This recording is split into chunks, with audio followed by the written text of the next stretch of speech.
Like, just imagine Christopher Nolan finishes making Batman and then decides his next movie is gonna be called The Twin Towers. I will leave this room.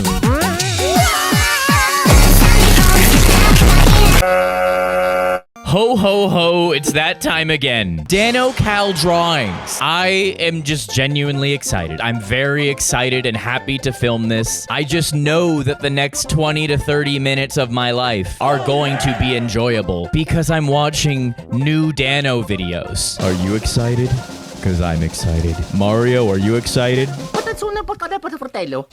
Don't just stand there! Why do so many animated movies end with a dance sequence? Why do so many animated movies end with a dance party sequence? Okay, when I'm saying this, I don't mean why they do it. Obviously, it just makes kids feel like they enjoyed the movie, whether or not it was good. Because at the end, they get to see all the characters having a good time and probably even the villain dancing in a jail cell or whatever. But what I wanted to know is what started the trend, because recently I realized just how many movies do this, including, but not limited to...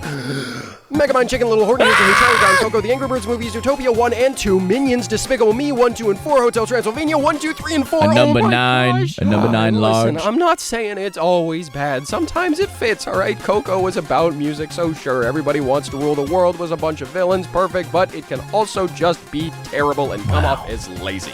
So what franchise or movie's fault is it that we always have to end animated movies with a dance Not sequence? Shrek. Well, originally I thought we were going to have to blame 1999's Toy Story 2 with Wheezy singing You've Got a Friend in Me, which made me What? I don't even remember that. The one that I always think about is Shrek. Like at the end of Shrek 1, they literally like have the ending and then they like fade to black, come back, welcome everybody to the Shrek in the Swamp karaoke dance party.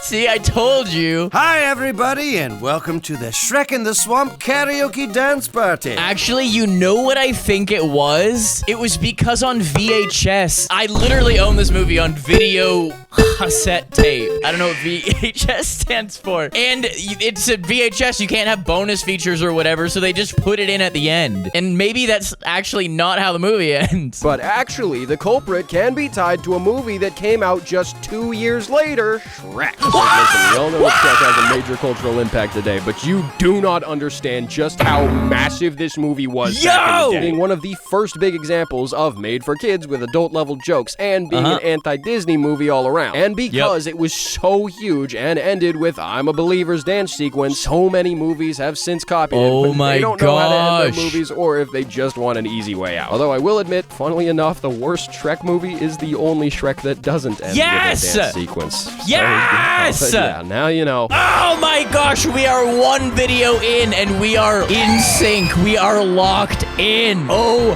my homies, the synchronicities that happen when I watch Danno Cal, like I actually think like we must be clones of one another. Like our brains must have been cloned or something. Walt Disney's two-finger point explained. Yo, I have no idea what this is, but I can't wait to find out. Why did Walt Disney always point with two fingers? So in most photographs of Walt Disney, we can see that he's gesturing with two fingers, and it's actually part of the Disney brand in general now, with cast members at the parks pointing at things with two fingers when answering questions or giving directions. But why? Well, a lot of people believe that in reality, it's because Walt Disney was actually a massive smoker, which is true. A lot of people who had a direct relationship with Disney said that they almost never saw him without a cigarette in his hand, and he did die from lung cancer. So many think that in these old photographs, he was actually holding a cigarette between his fingers that was photoshopped out. And Walt Disney himself said in private that the public figure Walt Disney and himself were two separate people. That the figure Walt Disney wouldn't smoke and drink, but he did. So it lends credibility to the claim that these would be photoshopped. However, a lot of people argue that it doesn't make sense because smoking was definitely normalized in the mid-1900s, and there wouldn't be a reason to go through the effort of hiding it. But whether the origin is true or not, the two-finger point has stayed a part of the Disney legacy all the way up until the modern day, because a single finger point is interpreted as aggressive and rude in a lot of cultures. And with Disney parks all over the globe, it makes sense that the two-finger point has become iconic as a part of their brand. But now you know. Yo, I mean, that's a good point too, I guess. I guess this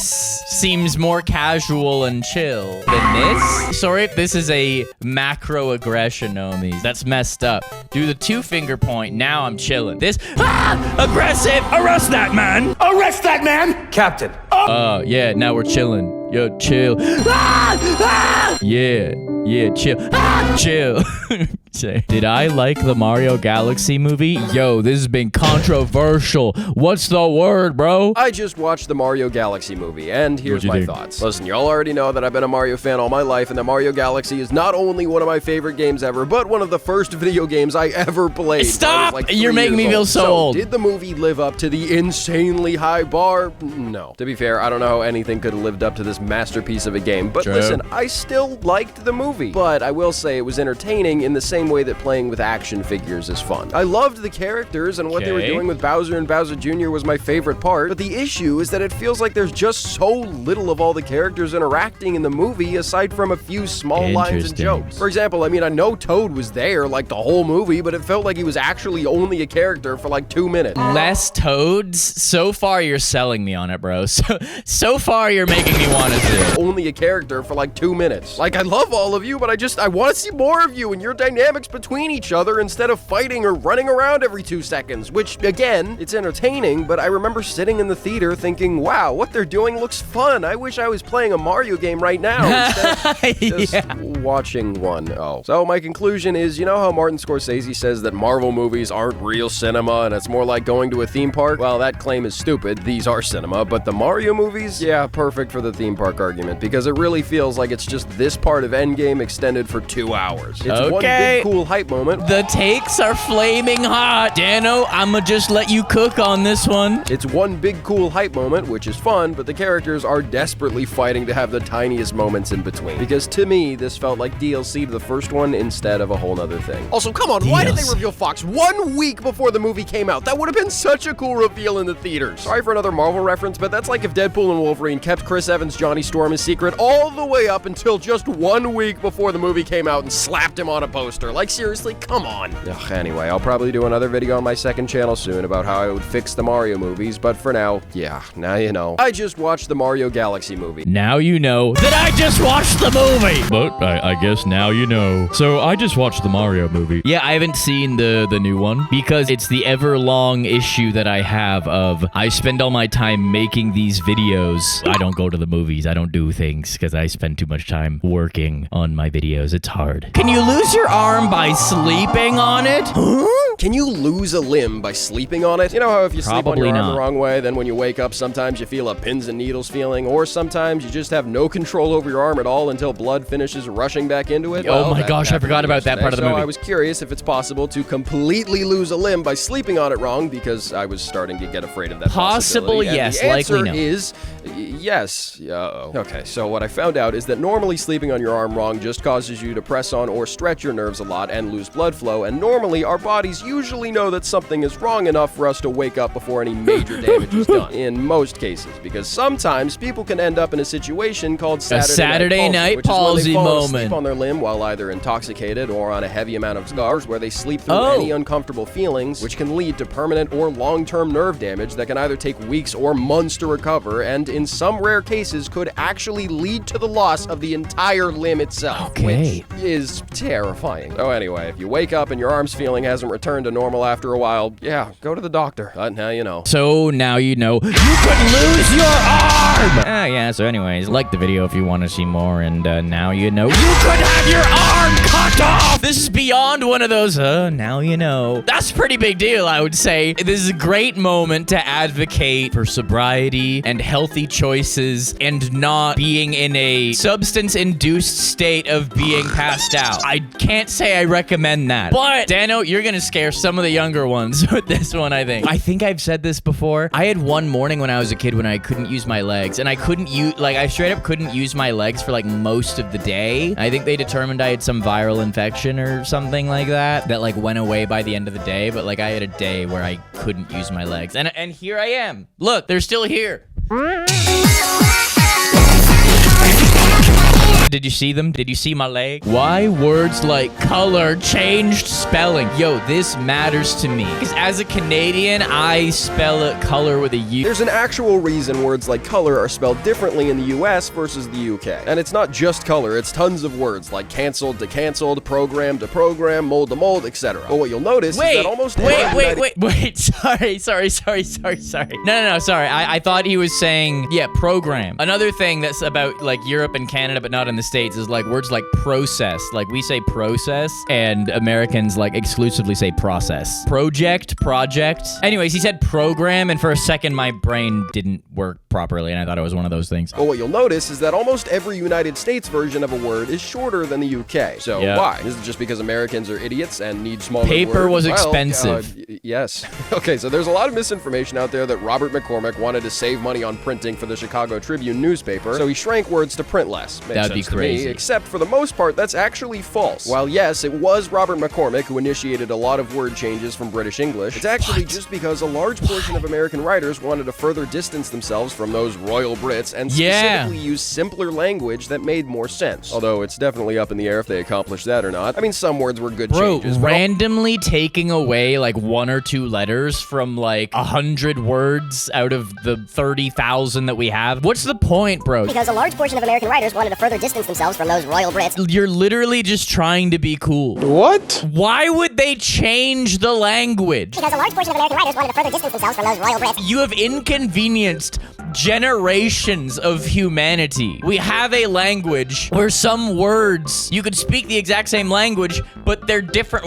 It's so annoying. When you have a keyboard on your computer or your phone, you have to say if it's United States English or UK English. And as a Canadian, I have to put UK English, and it's like, why are there 2 Englishes? There should be 1. That would be a lot simpler, don't you think? McCormick. I mean, some words were good changes, but also they tried doing stuff like making island, which would have made technically more sense, but just feels wrong. So that one didn't catch on, and we still use island. In the end, a lot of the words stuck, a lot didn't, and now English is a mixed blend of words that makes no sense for anyone trying to learn it for the first time. So on behalf of Americans, for anybody trying to learn English, I am so sorry. Although this is still a chicken sandwich. They're wrong in the UK for calling it a burger. But then, there's an Yeah, that's one of those things that in Canada, we don't call that wait, do we call it a chicken burger? Sometimes we do. If it's fried, then it's kind of like a burger, but nah, I think I'm with you. Maybe I've just been in the States long enough now. To me, I lean towards chicken sandwich. SpongeBob's voice actor was almost fired. SpongeBob's voice actor was almost fired? That's Not right. Tom Kenny. Tom Kenny has been voicing SpongeBob for over 25 years, and it's impossible to imagine this character with another voice. There was a time where his job... It is, actually. It's easy to imagine it because the voice that he used in the first 3 seasons, very different than the voice he has used ever since, and the original is way better. So it's very easy for me to imagine how the SpongeBob voice could be different and better. There was a time where his job was actually at stake. See, famous skit show Saturday Night Live used to have an animated segment called TV Funhouse, which featured parody cartoons about stuff like Walt Disney's Frozen Head or the Teenage Mutant Ninja Turtles as middle-aged Mutant Ninja Turtles. But one skit featured SpongeBob during the ex-presidents, where it had cartoon versions of former US presidents parodying politics. But in this particular skit, they wanted to use SpongeBob to create racial propaganda to help the war on terror. Also, they killed the Powerpuff Girls. Sorry, side note. Have you seen the monsters Tom that the Kenny Powerpuff Girls do fight? that? As if a couple old dudes could...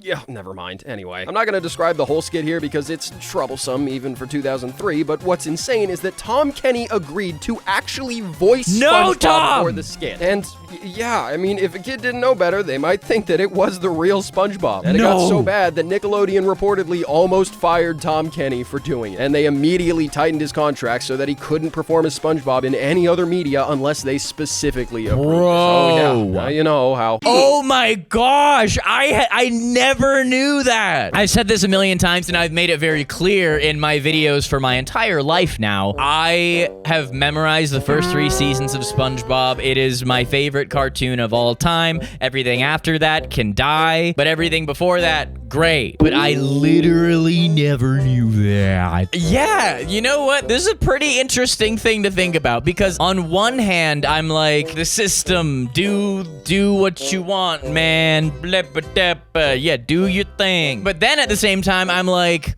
don't do that. This thing in particular just seems like a crazy thing to do, and I don't know why you would do it. I don't know. I don't know how I feel about this one. Like, I think that sounds really bad. Like, I don't think that should have happened. I don't know. Yeah, I mean, no. Okay. I know how I feel about it now. Tom Kenny did not create SpongeBob. He's the voice of SpongeBob, but SpongeBob is Steve Hillenburg's thing. He created the show. Tom should not be able to go and put out stuff as that character that could go completely against Steve Hillenburg, his beliefs, and what he would ever be okay with, especially R.I.P. Steve Hillenburg. You're a legend and an icon. If Tom Kenny made the SpongeBob character, do whatever you want, but if you are just voicing a character, then you should not do things that like would majorly disrespect the person who actually made the character. That's how I feel. How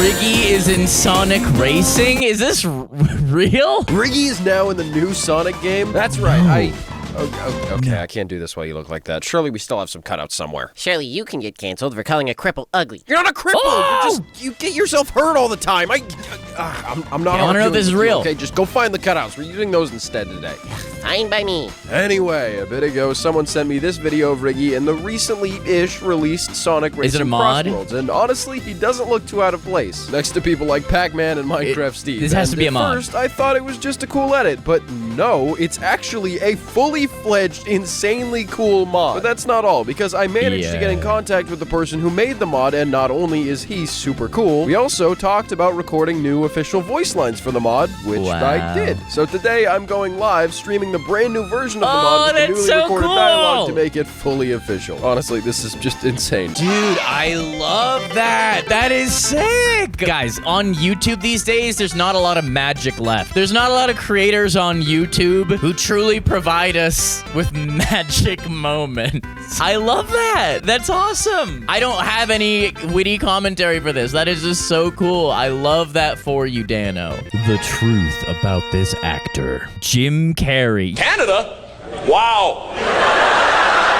Must have been cold. Yo, listen, if the first thing Danno says is like, some of you guys may know Jim Carrey from his work in the Sonic movies, I will leave this room. Did Jim Carrey get cloned? Short answer, no. Long answer, what is wrong with people? Okay, so if you don't know, recently Jim Carrey went to an award show in France and everyone all over the world went insane thinking that he was cloned because he looked and acted a lot different than usual. People noted that his face wasn't nearly as expressive and he looked just odd. So what's the truth? Well, makeup artist Alexis Stone came out and said that it was him at the awards with a prosthetic Jim Carrey mask, and everyone instantly believed him when he posted this picture. Except this is false. Not only because there's speculation that this photo may just be... Yeah, okay. You blew my mind there for a second. I was like, no way, I never heard this. Okay. Whew. That was Jim Scary right there. This is false. Not only because there's speculation that this photo may just be AI, and because he never actually showed himself putting it on, but also because Jim Carrey's publicist came out and said no. Jim Carrey was at the award. And because if you just watch his acceptance speech, you can tell it's him. In reality, he spent months learning how to do his speech in French just for this occasion, and yes, he looks a little different, but does he? People have pointed out his eyes being brown, even though they were green before, but really, no. His eyes have always had a bit of brown in them, and maybe they've gotten darker over time. To be honest, he looks very similar to how he did when he was in the show Kidding, with the long hair, and sorry if this sounds mean, I don't mean it to, but he also looks pretty close to how he did in 2009's Christmas Carol, where he was just an old version of himself. As for his personality being slightly different, less energetic,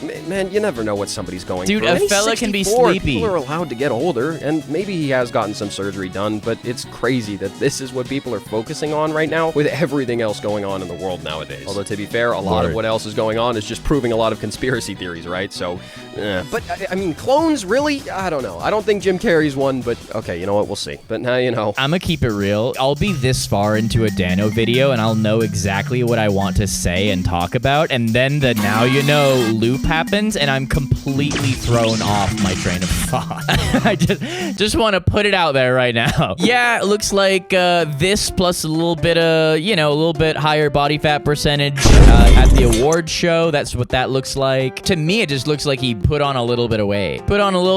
Obviously for movies, he's going to like be a bit more like slender and trim probably to play a role in a movie, but in the off season, who cares about no award show? Danno makes a great point about like, this is what we're worried about when there's so much awful stuff going on in the world. He makes an excellent point, but this is called escapism. The reason people make a big deal out of stupid stuff that doesn't matter is because they need a distraction from the awful stuff that kind of matters a lot in the grand scheme of the world. I think anyone actually getting upset over something like this is dumb. That's dumb. Stop getting upset over things that don't matter. That's dumb. Stop it. But if people are just like, it's fine. It's whatever. AI art is finished. AI art might have just been killed. Okay, listen, everybody's afraid of AI right now, and I know I've made plenty of shorts about it in the past, but recently, finally, we have some good news. Now, all AI generation isn't getting deleted off the face of the earth or anything. Honestly, I think we're sadly way past that point now, but this is genuinely one of the next best things because the United States Supreme Court ruled that AI-generated content cannot be protected by copyright. And they rejected an appeal. Basically, someone was trying to copyright their AI-generated art, and the court said that since its creation didn't involve a human, it can't be protected. Honestly, this is the win that we've been waiting for because, like, you know, big companies, we can say we hate AI all we want, but they're not gonna change anything. But money talks. So theoretically, Disney could just, like, AI-generate a whole movie and toss it into theaters, but because they can't copyright it, any other studio can take that movie and put it on their own streaming platform, or put it in theaters themselves, or even some random guy can just upload it to YouTube and make money from it with zero consequences. And you just know the top people at Disney would despise some random guy making money off of their stuff. Honestly, I'm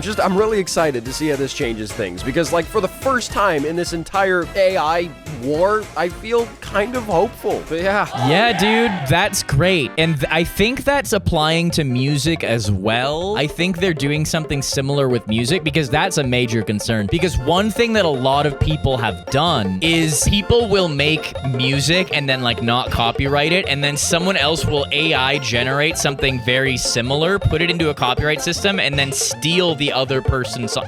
It's horrible. It's really, really awful. Yes, I think it's very good that people cannot sell AI stuff, or at least if they try to sell it, they can't copyright it and do stupid, because that's a very slippery slope. People could generate, like, every possible cartoon character to ever exist and then copyright all of it, and then they'll, like, hold it hostage and make people pay them money for something that maybe they actually came up with, and it turned out it was just like the AI monkey man or whatever. Yeah, no, that's a big W. I'm happy about that. Why you hate your own voice? Well, I don't know what they're talking about. Why you hate the sound of your own voice? Well, you might be surprised to find out it's actually because of your skull. See, it's an experience that's happened to everyone. They hear themselves on a recording and instantly get a disgusted feeling and think, wait, is that me? Well, the phenomenon is known as voice confrontation. You probably know, but to you, your voice sounds totally different than it does to other people. But the reason is because when you speak, you only hear your voice after it's been conducted through your skull. And your skull happens to make lower frequencies louder, which makes you think your voice is deeper than it really is. But others hear your real unfiltered voice. So sorry to say, but the recorded you is the real you.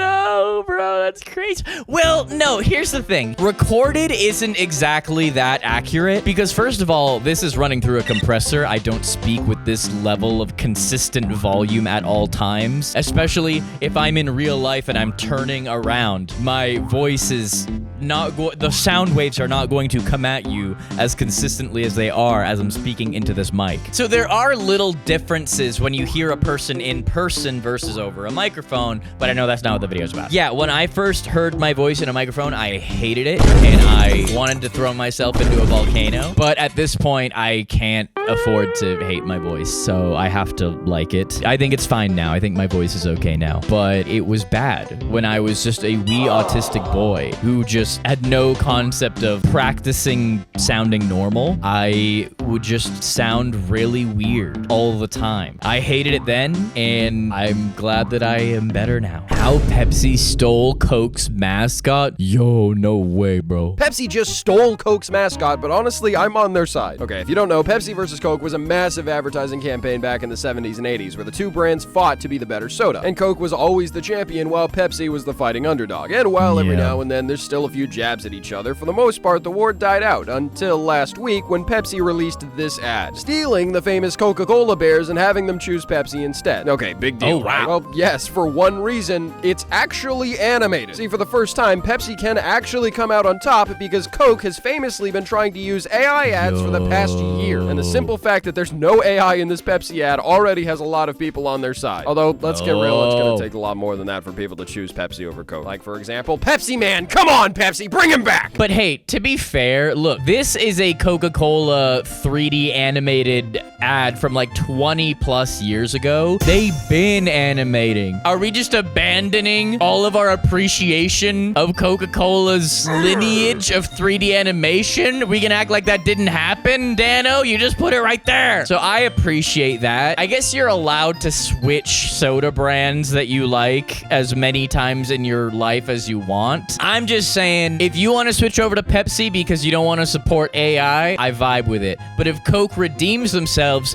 you better switch right back. Support when people do the right thing. Don't ban Coca-Cola from your life for the rest of your life just because they had like a couple cringe years of using AI, if they redeem themselves. Why I always loop my shorts? Why do I always loop my shorts? Yeah, in the big year of 2026, I still end shorts with things like, but now you know, or but that's why, and stuff like that. So, what's the deal? Well, if you're out of the loop...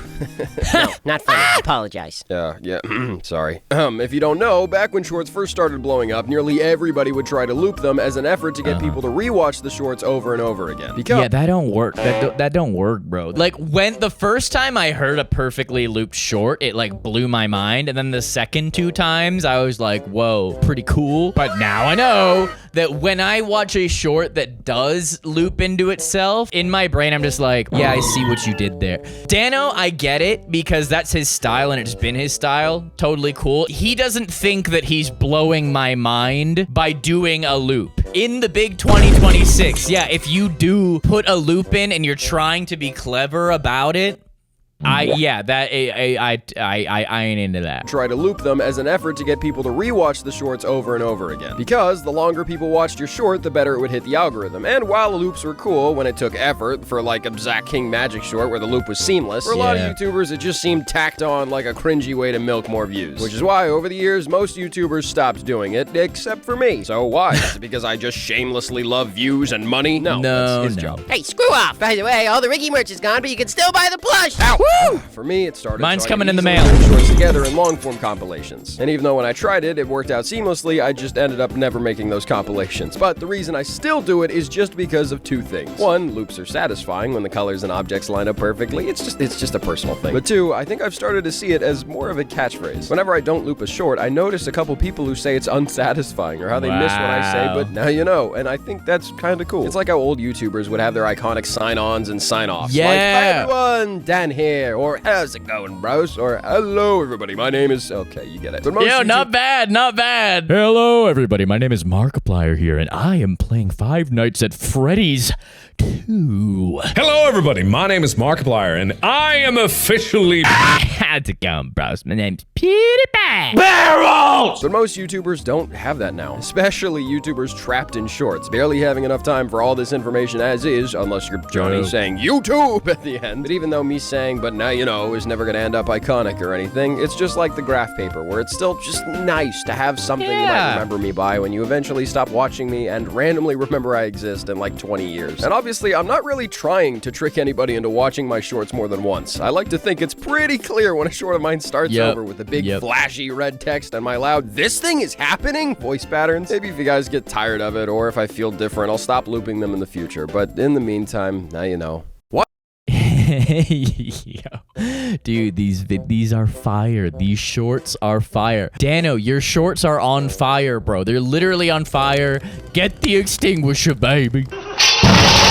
I don't think anyone falls for shorts looping at this point. So, like, the argument that someone's trying to make more money... First of all, if you're trying to make more money because you have a family to support... I don't care what you do as long as it's legal. If someone does something in their video to make people watch it more, I mean, isn't that the point? Anyways, but yeah, I don't think anyone's fooled by a short looping at this point. But for Danno, it's just the Danno way, and that's chill. That's totally chill. Just a tribute. I want to specify, it was a tribute. Why old people have big noses and ears? Yeah, I'm worried about what my nose will look like when I am old, because it's already pretty big. Old people have massive ears and big noses for a reason. I'm not sure if you've noticed, but tons of old people just have super big ears and really big noses. And while you may think that it's just a generational quirk or genetics from the 60s that caused them all to have big genetics features, from the 60s, that one day you'll probably have a big nose and ears too, because the longer you grow up, the more they keep growing too, kind of. See, it's not that these 2 things in particular grow larger while the rest of your body stays the same. In reality, it's because our noses and ears have a lot of cartilage in place of bone, which is what makes them all soft and wiggly. Remember 4th or 5th grade anatomy class. But as we get older, these parts start to grow weaker and sag with gravity, which ultimately makes our noses and ears appear larger. So Carl Fredricksen is actually a canonically accurate old person. That's right. So if your parents look like they have saggy noses, tell them it's because they're old. Don't do that. Yes, do that. Especially your mom. Women love being told that they look old. Yay! You're a terrible person, Riggy. Hey, I'm just being funny.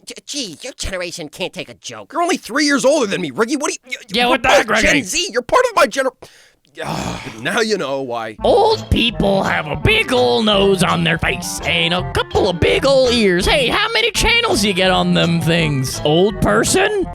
Yeah, I think my ears are pretty small, but the front of my face, pretty big. I'm not looking forward to what this thing is going to morph into. It will morph into something in 50 years. Come back to this video in 50 years and say, hey, Robert, your nose grew just like you said it would. Why do these movies exist? Where did the disturbing live-action 3D animation kids movies trend start? Okay, first, I say disturbing, but in reality, I have a lot of nostalgia for things like the Chipmunks movies, their quality aside. But I was curious where this trend started of all these movies getting made in the 2000s, where most of it is live-action except for one or a few animated characters in the real world. And trust me, there are a lot, such as Alvin and the Chipmunks, Garfield, Yogi Bear, Peter Rabbit, The Smurfs, Hop, Paul, freaking Ted. How many of these movies are there? Now, some of these people will tell you it dates back to Roger Rabbit, but no, because that was made with love and care and is art. I'm specifically talking about the more cash-grabby types that try to cash in on nostalgia. But while a lot of people think it's all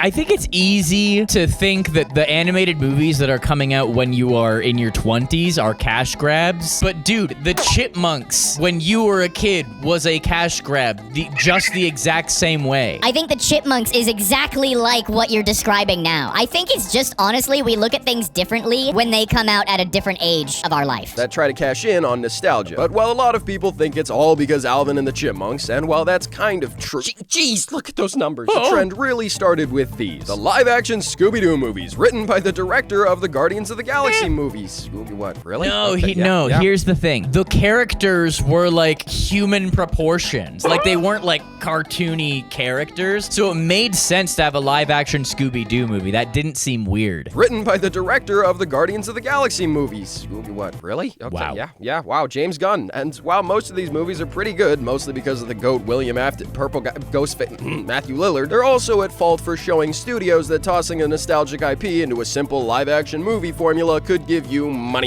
And that's exactly what studios did and are still doing to this day.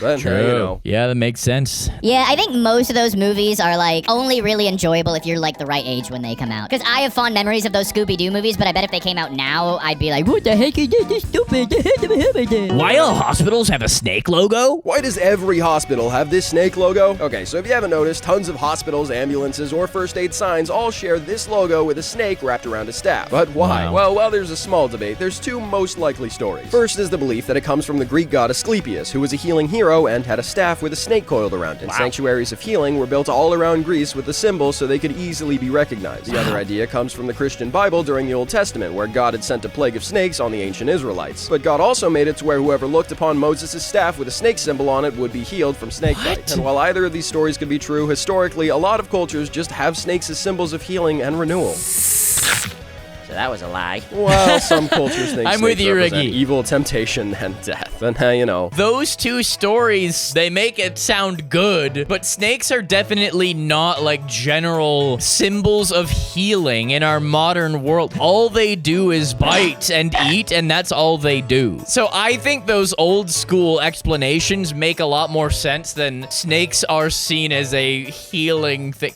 They're literally the opposite of a healing thing. Snakes put you into the hospital. They don't get you out.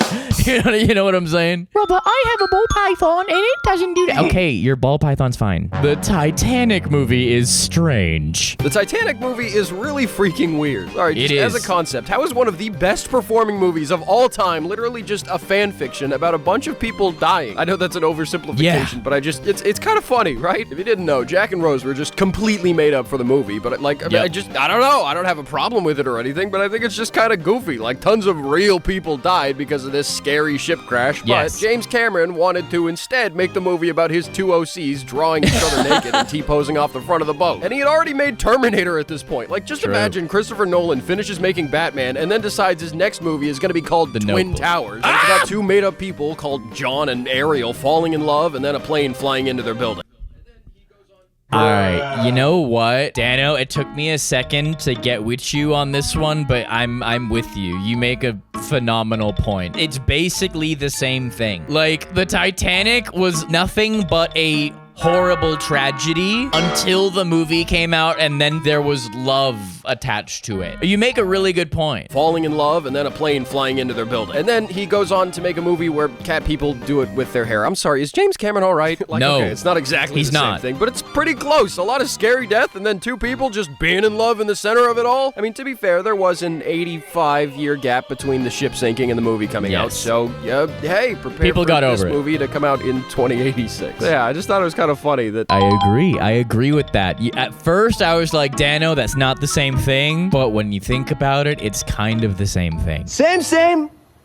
But definitely a different type of situation that went down. But yeah, I think if they made that Titanic movie like 5 years after it happened, that the people probably would have been like, are you crazy, bro? The dumbest robbery of all time. Someone stole 400,000 KitKats last month, and I'm speechless. I'm sorry. What world do you have to live in to think of all things that stealing KitKats are the best thing? They really wanted to break. How many trucks are filled with insanely expensive Amazon deliveries or iPhones or freaking jewelry or something? But no, a group of people collectively decided to steal 12 tons of KitKats. They wanted to break, bro. And they did it so well that the candy and truck seemingly disappeared into thin air. That's right, they couldn't find the truck anywhere. So it's not like they looted it and ran off somewhere. They're storing this in a warehouse or something. Honestly though, tinfoil hat time, I'm starting to think that it may have been an inside job because wow, they're getting a lot of publicity out of this. With tons of other companies making joking statements about it saying, it wasn't us. And Wait, what? That's crazy. That's so funny. I had no idea. What the heck? I didn't know anything about any of this. This is so silly. Tons of other companies making joking statements about it saying, it wasn't us. And KitKat themselves made a website where you can check if your KitKat was one of the... Wait. We can confirm that they were stolen. We are working closely with local authorities and supply chain partners to investigate. The good news, there are no concerns for consumer safety and supply is not affected.